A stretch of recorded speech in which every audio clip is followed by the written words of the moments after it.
Mestre da persuasão, aqui é o Thiago Brigato e a sacada de hoje é: devemos amar nossos inimigos ou devemos manter a distância deles? Eu recebi essa pergunta lá no Instagram, fiz uma votação com a galera lá. Se você não me acompanha no Instagram, o que você está fazendo aí? Tá aqui embaixo o link, tá? Para você me acompanhar e participar dessas votações, tá? E é óbvio, você já sabe o resultado, por quê? Porque eu tô gravando aqui esse vídeo para você. Então, essa é a mensagem de hoje e antes da gente entrar, você já sabe, né? Se você quiser uma cópia gratuita do meu livro, é só você clicar aqui abaixo e deixar seu e-mail que eu mando para você diretamente, beleza? Uma cópia gratuita do livro O que a Escola Não Ensina sobre as Pessoas. Vamos lá então, ó. Devemos amar nossos inimigos ou devemos manter a distância deles? Devemos amar nossos inimigos, na verdade, é até uma afirmação. Não vai entrar no sentido espiritual, de Bíblia e tudo mais, né? Não é esse o ponto aqui. A real é que o que eu entendi é que ele queria mais... Primeiro, a pessoa que me perguntou queria mais entender o meu ponto de vista sobre isso. E a galera também, que a gente bateu um papo ali, que eu fiz a votação e tudo mais, também gostaria de saber meu ponto de vista em relação a isso. Então vamos lá, ó. A primeira coisa fundamental que a gente precisa entender, o primeiro ponto da parada. O que é um inimigo para você?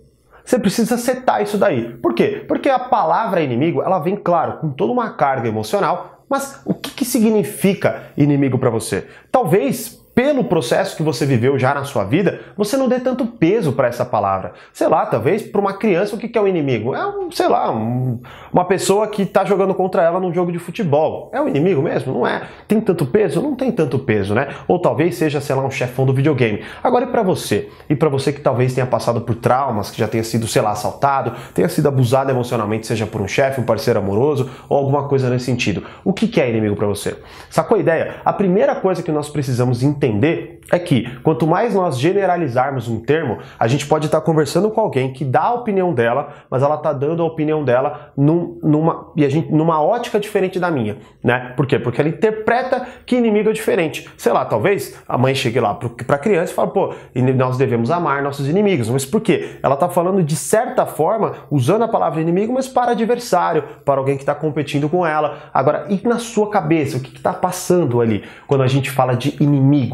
Qual é o impacto que essa palavra gera na sua vida? Qual é a intensidade que você sente no seu corpo quando você diz essa palavra? Então a primeira coisa é se situar nisso. E aí você vai começar a diferenciar e é importantíssimo isso, tá? Porque o poder da palavra é gigantesco. Quando nós simplesmente entendemos que, olha, peraí, eu tava falando que aquela pessoa é minha inimiga só porque ela tá disputando o cargo que eu tenho, ou talvez uma promoção no meu trabalho, mas a real é que a gente trabalha juntos. Nós não somos inimigos, nós somos adversários apenas. Aí você já muda a palavra. Mas talvez, sei lá, tem um outro caso na sua vida que você fala, pô, não, essa pessoa ela realmente quer meu mal, aí eu preciso enxergar essa pessoa como inimigo.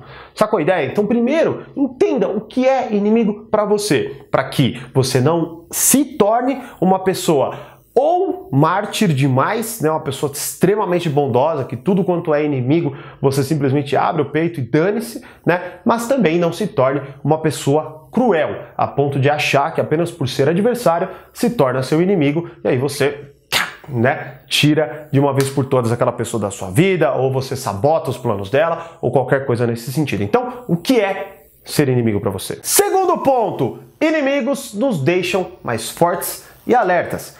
Uma frase fantástica do Poderoso Chefão é: mantenha seus amigos perto e seus inimigos mais perto ainda. E o que ele quer dizer com isso? Ele quer dizer simplesmente que a real é, para que eu saiba quais são os planos que meus inimigos têm contra mim, ou para que eu, enfim, consiga influenciá-los, consiga entender melhor o que eles estão fazendo, quais são os próximos passos deles, eu simplesmente me mantenho perto deles, eu não me afasto, não deixo para lá e daqui a pouco sou atacado e não percebo. Mas tudo bem, vamos colocar que ali, é um conceito diferente, talvez você que está assistindo não tenha essa realidade, não se encontre nessa realidade, como muitos de nós, né? Agora, a real é, inimigos nos deixam mais fortes e nos deixam mais alertas. Então a gente precisa entender que faz parte da vida. Se nós não tivéssemos nenhum inimigo, nós simplesmente seríamos fracos, seríamos mole, a gente não teria tanta resiliência, a gente seria muito... Tanto que até, o que a gente fala, ou que até você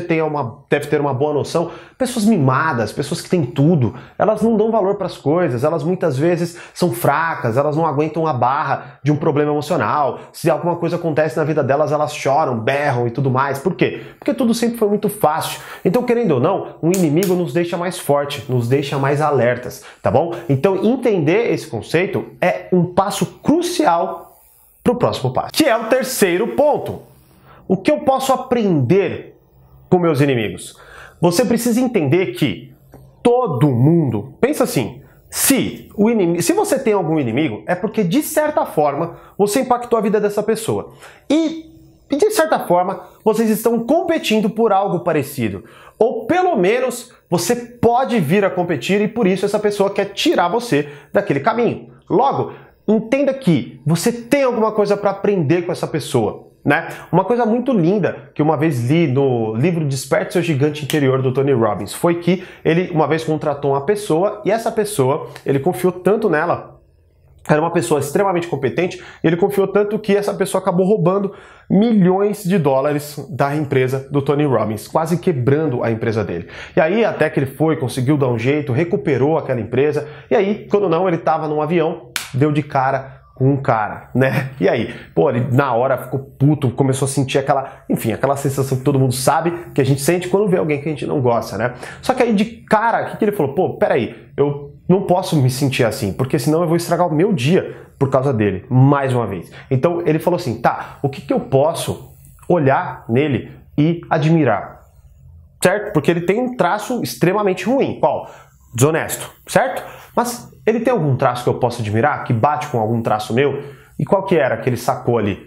A ambição. Ele também quer vencer na vida. Então quando ele sacou que eles tinham esse traço em comum, ele foi lá, cumprimentou o cara. Claro, não ficou conversando, mas cumprimentou o cara. E aí, a vida, ou melhor, o dia dele não ficou ruim, certo? Então, esse exemplo distou até um pouquinho da pergunta em si que eu tô falando do terceiro passo, que é o que eu posso aprender com o meu inimigo. E aí você vai olhar e você vai se tornar mais inteligente. Ele vai te mostrar uma nova estratégia. Você vai ficar mais preparado para, quem sabe, abrir uma empresa diferente, ou talvez concorrer para uma nova vaga, ou talvez concorrer para qualquer outra coisa, ou até disputar qualquer outra coisa. Então quando você entende, ao invés de você levar para o lado emocional, de eu não acredito que blá blá blá blá, não, você lembra do segundo passo, tá, esse inimigo existe para me deixar mais forte. Logo, o que eu posso aprender com ele? Então conecta esses dois passos. Por quê? Porque aí você vai abrir a sua mentalidade ao invés de fechar a sua mentalidade emocionalmente triste ou qualquer coisa que seja nesse sentido, e aí você abrindo, você tem a possibilidade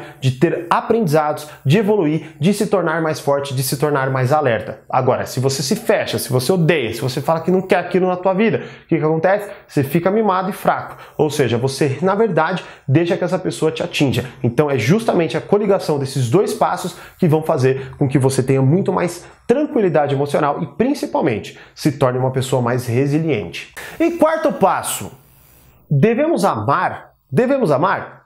Olha, meu quarto passo seria o seguinte: amar é uma decisão sua, mas aceitar é uma obrigação.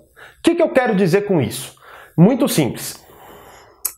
É assim que a coisa funciona. A partir do momento que você viaja num mundo que não existe e rebela-se contra um mundo que existe, você começa a jogar um jogo que não faz sentido. Basicamente você começa a criar leis as quais não são aplicáveis à sua vida. E aí entram vários problemas emocionais, certo? Ou seja, por que isso aconteceu comigo? Por que tal pessoa faz isso? Por que isso? Por que aquilo? Por que aquilo outro? Quando você começa a criar esses tipos de questionamentos, você simplesmente está renegando e não está aceitando a realidade. Você, na verdade, está buscando indícios ou até que está querendo viver num mundo de fantasia qual não exista aquelas dificuldades que você está vivendo. Agora, quando você aceita, tá bom, legal, é isso. E agora, o que eu devo fazer? O que eu aprendo? No que eu estou me tornando mais forte, me ficando mais forte? Você, primeiro, cria questionamentos mais construtivos. Segundo, você começa a sentir no teu corpo uma calma. Por quê? Porque você se sente muito mais no controle. Porque chegar na conclusão do porquê aconteceu com você não vai te trazer tranquilidade, talvez te traga até ainda mais desespero. Porque talvez você fale, poxa, não tem porquê ter acontecido isso comigo. E aí você fica mais desesperado. Nossa, mas por que então? Tal. Não, a real é, tá. Isso aconteceu, é assim que as coisas funcionam, tá? Tal pessoa fez isso comigo. E agora, o que eu posso aprender, o que eu posso fazer de diferente, no que isso está me deixando mais forte? E esses questionamentos, quando eu passava por dificuldades, não era fácil, não era automático não, mas a transformação de parar de repetir, por que isso aconteceu comigo? Legal, isso aconteceu comigo. E o que eu faço agora? O que eu aprendi? No que eu estou ficando mais forte? Muda totalmente a sua linha de raciocínio, muda a química no seu corpo e te abre para um mundo de oportunidades pelos quais, aceitando, você pode transformar a sua realidade. Então, esses são os passos que eu aplico, esses são os passos que eu te oriento a aplicar e ter muito mais sucesso nesse quesito de devemos amar nossos inimigos ou não. Pense, reflita e agora é com você. E deixe sua opinião aqui nos comentários para a gente aprender juntos. Como eu sempre digo, mais persuasão, mais controle. Grande abraço e até o próximo vídeo.